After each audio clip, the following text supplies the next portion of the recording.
Good morning વિદ્યાર્થી મિત્રો, તમારું હાર્દિક સ્વાગત છે આપણી યુટ્યુબ ચેનલ એમડી એકેડમીમાં। આજે આપણે વાત કરવાની છે આજના મહત્ત્વપૂર્ણ કરંટ અફેરની। આ કરંટ અફેર ગુજરાતની બધી જ એક્ઝામ માટે મોસ્ટ ઇમ્પોર્ટન્ટ છે મિત્રો। તો શરૂઆત કરીશું। તો આજનો પહેલો ક્વેશ્ચન છે મિત્રો, મોસ્ટ ઇમ્પોર્ટન્ટ છે, અવારનવાર એક્ઝામમાં પૂછાઈ ગયો હોય। તો દર વર્ષે મિત્રો વિશ્વ ફેફસાના કેન્સર દિવસ તરીકે કઈ તારીખે ઉજવવામાં આવે છે? તો 1 ઓગસ્ટના દિવસે આ દિવસની ઉજવણી કરવામાં આવે છે મિત્રો। તો જોઈશું તેની ડિટેલ કે ફેફસાના કેન્સર વિશે જાગૃતિ લાવવા માટે દર વર્ષે 1 ઓગસ્ટના દિવસે વિશ્વ ફેફસાના કેન્સર દિવસ તરીકે ઉજવે છે। આ ઉપરાંત 2012માં forum of international respiratory society દ્વારા મિત્રો જે વિશ્વ આરોગ્ય સંસ્થા સાથે મળીને શરૂ કરાયેલ આ જે દિવસ છે તે ફેફસાના કેન્સરની ગંભીરતાને પ્રકાશિત કરવા, તેના નિવારણ લાવવા માટે અને વહેલા નિદાન સારવાર લાવવા માટે લોકોમાં જાગૃતતા ફેલાય એ હેતુથી આ જે 1 ઓગસ્ટના દિવસે ફેફસાના કેન્સર દિવસ તરીકે મિત્રો ઉજવવામાં આવે છે। અને 2025ની થીમ આપણા માટે મોસ્ટ ઇમ્પોર્ટન્ટ છે। તો યાદ રાખજો મિત્રો, સ્ટ્રોંગર ટુગેધર યુનાઇટેડ ફોર ફેફસાના કેન્સર અવેરનેસ। તો આ 2025ની થીમ જે મિત્રો આપણે આવનારી એક્ઝામ માટે મોસ્ટ ઇમ્પોર્ટન્ટ છે। આગળ વધીએ એ પહેલાં જેટલા પણ વિદ્યાર્થી મિત્રો આપણી યુટ્યુબ ચેનલમાં નવા હોય તો ચેનલને સબસ્ક્રાઈબ કરી લેજો, જેથી કરીને કરંટ અફેરના બધા જ વિડીયોની નોટિફિકેશન મળી રહે। આ ઉપરાંત આપણી ટેલિગ્રામ ચેનલમાં જોઈન થઈ જાજો, જેથી કરીને daily current affair PDF, monthly current affair PDF તમને મળી રહે। અને જુલાઈ 2025ની જે કરંટ અફેરની પીડીએફ છે મિત્રો એ આપણે આપણી ટેલિગ્રામ ચેનલમાં મૂકી દીધી છે। અને 80 પેજની આ પીડીએફ છે, જેમાં 50% પ્રશ્નો મિત્રો ઓનલાઈનર હશે અને 50% પ્રશ્નો ડિટેલમાં હશે, જેથી કરીને અપર ક્લાસ 3ની તૈયારી કરતા હોય જે પણ વિદ્યાર્થી મિત્રો એને પ્રોબ્લેમ રહે નહીં। અને હવે મિત્રો આપણે ડેલી અલગ અલગ સબ્જેક્ટની 10 માર્કની ક્વિઝ મૂકીશું, જેથી કરીને જેટલા પણ વિદ્યાર્થી મિત્રો આપણા ટેલિગ્રામ ચેનલ જોડાયેલા છે તો એને ફાયદો થાય। તો જેટલા પણ વિદ્યાર્થી મિત્રો નવા હોય તો ટેલિગ્રામ ચેનલમાં અચૂકથી જોઈન થઈ જાજો, જેની લિંક વિડીયોની નીચે જે ડિસ્ક્રિપ્શન છે એમાં આપેલી છે। આગળ વધીશું તો કે તાજેતરમાં કેરળના નવા નૌકાદળ અધિકારી ઇન્ચાર્જ તરીકે કોણે કાર્યભાર સંભાળ્યો છે? તો મિત્રો યાદ રાખજો, કોમોડોર વર્ગીસ મેથ્યુને મિત્રો ચાર્જ સંભાળેલો છે। તો કોમોડોર વર્ગીસ મેથ્યુએ સત્તાવાર રીતે કેરળના નૌકાદળ અધિકારી ઇનચાર્જની ભૂમિકા સંભાળી છે, જે ભારતની પ્રાથમિક નૌકા તાલીમ કમાન્ડ છે, જે દક્ષિણ નૌકાદળનું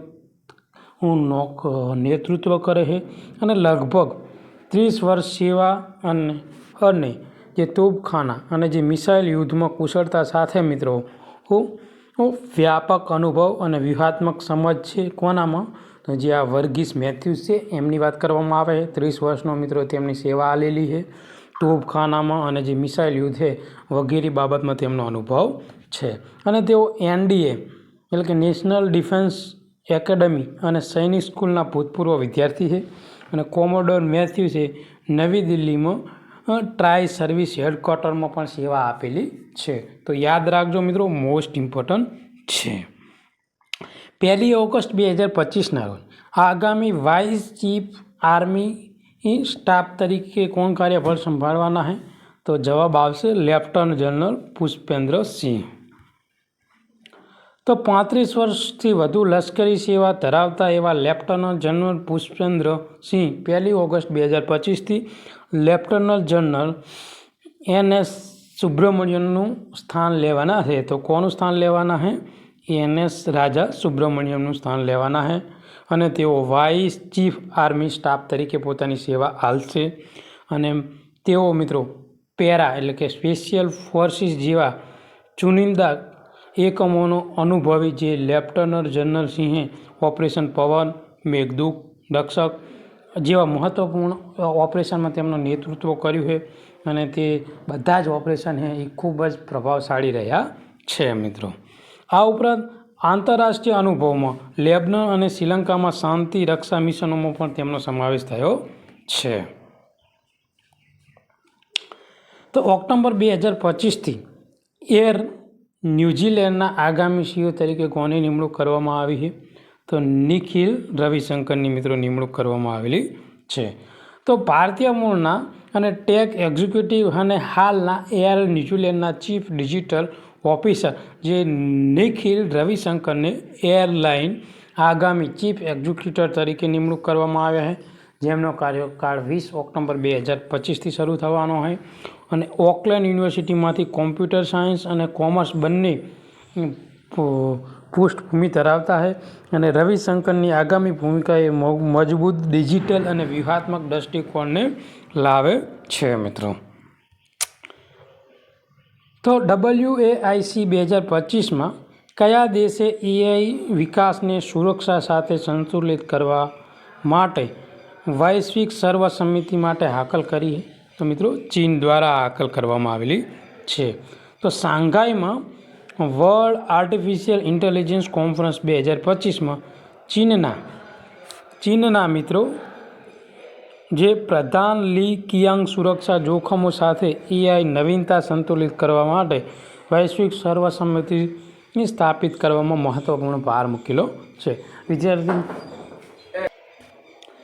ચીન એક શાસન માળખાની હિમાયતી કરે છે જે એઆઈ પ્રગતિ માટે ખુલ્લાપણું, ન્યાયથી અને સુલભતાને સુનિશ્ચિત કરે છે, ખાસ કરીને વિકાસશીલ રાષ્ટ્રો માટે છે અને પ્રીમિયમ લિયો અને ચીનની મિત્રો હંગામી હેઠળ આંતરરાષ્ટ્રીય એઆઈ સહકાર સંસ્થાને સ્થાપિત કરવાનું છે।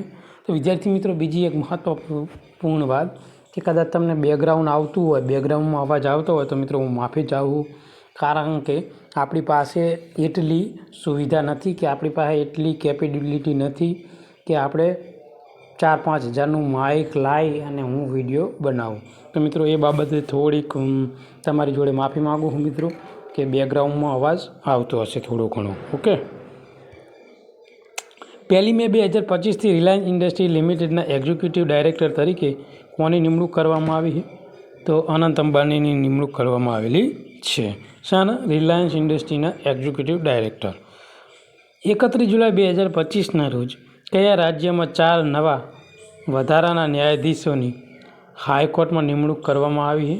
તો તેલંગાણા। તો તેલંગાણામાં મિત્રો 4 નવા ન્યાયાધીશો જે હાઈકોર્ટમાં નિમણૂક કરવામાં આવેલી છે। તો જુલાઈ 2025માં રોજ તેલંગાણાના 4 નવા હાઈકોર્ટના ન્યાયાધીશ તરીકે નિમણૂક કરવામાં આવી છે, જેમાં ગૌસે મીરા મોહિદ્દીન, પછી છે ચલાપતિ રાવ સુજલા અને ગાડી પ્રવીણકુમાર અને વકીતી રામકૃષ્ણ રેડ્ડી, આ જે 4 મિત્રો જજ છે તેમની મિત્રો નિમણૂક કરવામાં આવેલી છે। મુખ્ય ન્યાયાધીશમાં પરેશ કુમાર સિંહ દ્વારા એક ઔપચારિક સમારોહમાં શપથ લેવડાવવામાં આવી છે અને આ નિમણૂકને એ સુપ્રીમ કોર્ટની જે કોલેજિયમ ભલામણ અને કેન્દ્ર સરકારની અનુગામી જે મંજૂરીને અનુસરે છે મિત્રો। રાષ્ટ્રીય પર્વત દિવસ દર વર્ષે કઈ તારીખે ઉજવવામાં આવે છે? તો 1 ઓગસ્ટના દિવસે મિત્રો રાષ્ટ્રીય પર્વત દિવસ ઉજવવામાં આવે છે। તો એક તો ફેફસાના કેન્સર વિશે જાગૃતિ લાવવા માટેનો દિવસ અને બીજો રાષ્ટ્રીય પર્વત દિવસ, બંને 1 ઓગસ્ટના દિવસે ઉજવવામાં આવે છે। તો રાષ્ટ્રીય પર્વતારોહણ દર વર્ષે 1 ઓગસ્ટના રોજ ઉજવવામાં આવે છે। આ દિવસ બોબી મેથ્યુસ અને તેમના મિત્રો જોશ મેગ્નીસના સન્માનમાં ઉજવવામાં આવે છે। 2015માં ન્યૂયોર્કમાં એડિરોન્ડેક પર્વતમાં 46 સૌથી ઊંચા શિખરો સફળતાપૂર્વક મિત્રો તેમણે ચઢાણ કર્યા હતા, જ્યાં 46 શિખરો તેમણે સફળતાપૂર્વક ચઢાણ કર્યા હતા 2015માં। તો એ હેતુથી તેમના સન્માનમાં 1 ઓગસ્ટને મિત્રો રાષ્ટ્રીય પર્વત દિવસ તરીકે ઉજવવામાં આવે છે। તાજેતરમાં કયા દેશે નવી કેન્દ્ર સરકાર અને રાજ્ય સુરક્ષા અને શાંતિ આયોગની રચના કરવાની જાહેરાત કરી? તો મ્યાનમાર દ્વારા। દર વર્ષે વર્લ્ડ વાઇડ વેબ ડે કઈ તારીખે ઉજવવામાં આવે છે?